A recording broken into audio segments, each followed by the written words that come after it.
that she had a dream of me cheating with him with a light complexioned man. When I was a child, I was an abused child. My father was a pastor of our church, but he was also an abuser as well.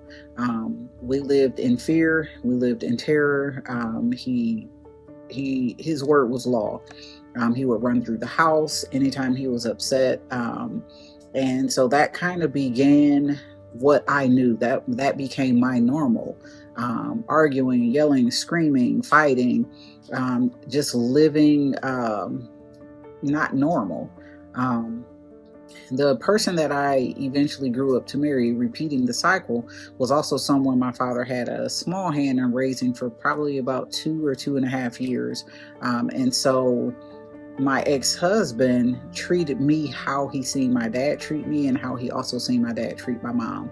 That's what I married into. But at the time, I didn't know that it should have been different. I thought this was normal. This was supposed to be life.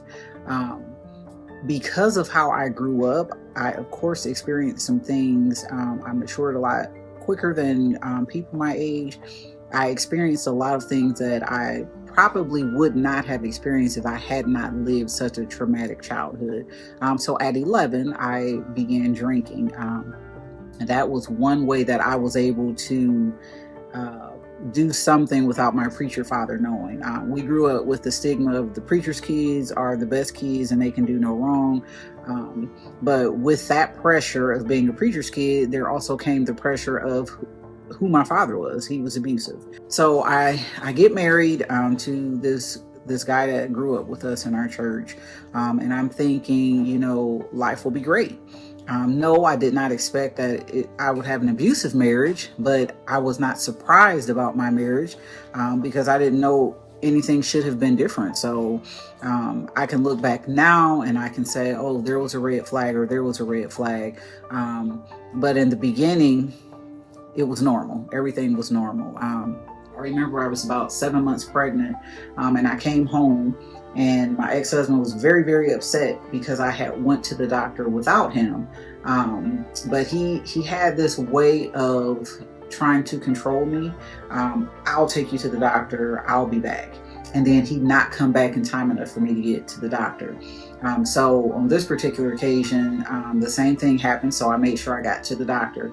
By the time I got back home, he was very upset about me going to the doctor. And so that sparked a humongous explosion to where he took me by my stomach and he flung me across our bedroom. And I was so scared. I remember tensing my body, waiting to fall and hit the ground, not knowing what was going to happen or anything like that. And when I say only God could have moved my bed to across the room to be able to catch my fall, it could have only been God. And I remember we were both stunned, like literally stunned, wondering how the bed got to that side of the room. But again, it could have only been God. Things got worse in our marriage. I did not drink while I was pregnant. I did have a good enough understanding to know that I should not be drinking when I was pregnant. So I didn't drink when I was pregnant. After delivery, I stayed in the hospital probably about 6 or 7 more days. So about another week, I stayed in the hospital with the babies. And so they were only in the hospital 10 days total, from the point of when I had them and the point of when they were able to come home. They were tiny. They weighed 7 pounds together. But they did send them home. However, they sent us home with some assistance.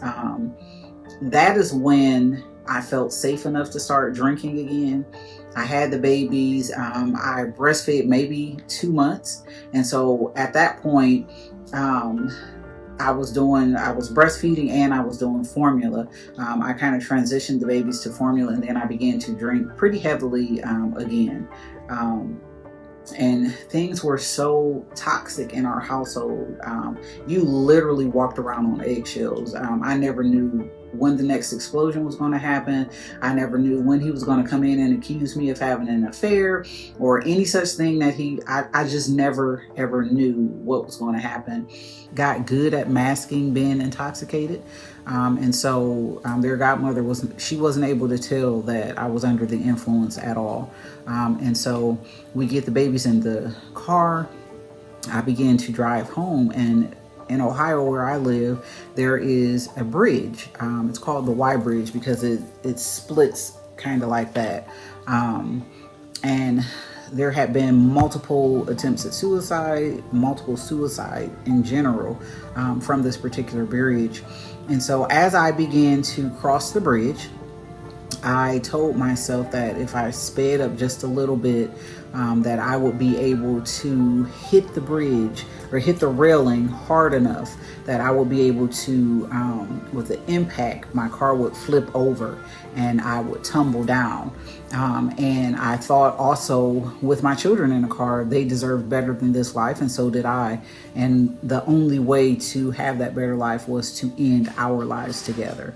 And so intoxicated, barely able to function, barely able to see. I remember just squinting really, really hard, and I started speeding really, really fast towards the railing. And right before I hit the railing, I heard my 3-month-old daughter at the time, she sniffled.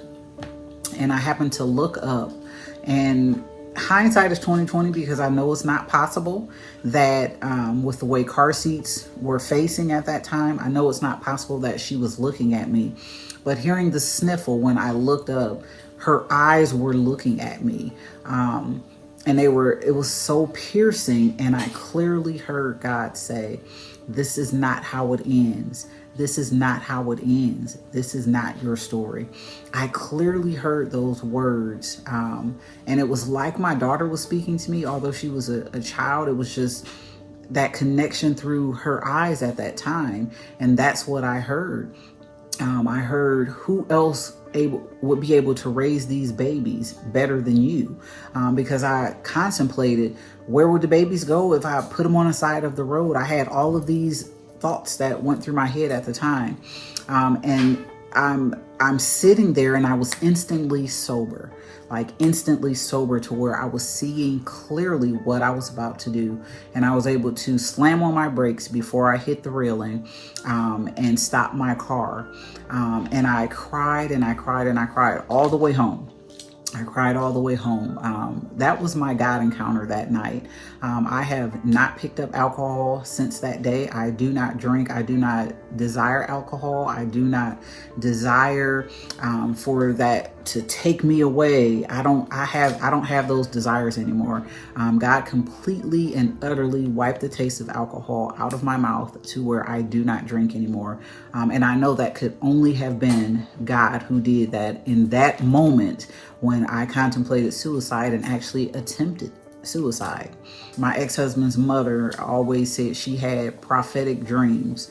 And she told him that she had a dream of me cheating with him with a light complexioned man sitting on our couch in our home. And I remember one day his father, who was a light complexioned man, he came over to our house one day to see the babies. I was struggling. I didn't have any diapers. He had took my keys, so I couldn't leave to go buy diapers. He wasn't answering phone calls or text messages. And his father actually called our home, and I answered, and he said, "What, is there anything I can do? Do you need anything?" And the only thing I asked for was diapers. "Can you please go buy a size 3 diapers for the kids?"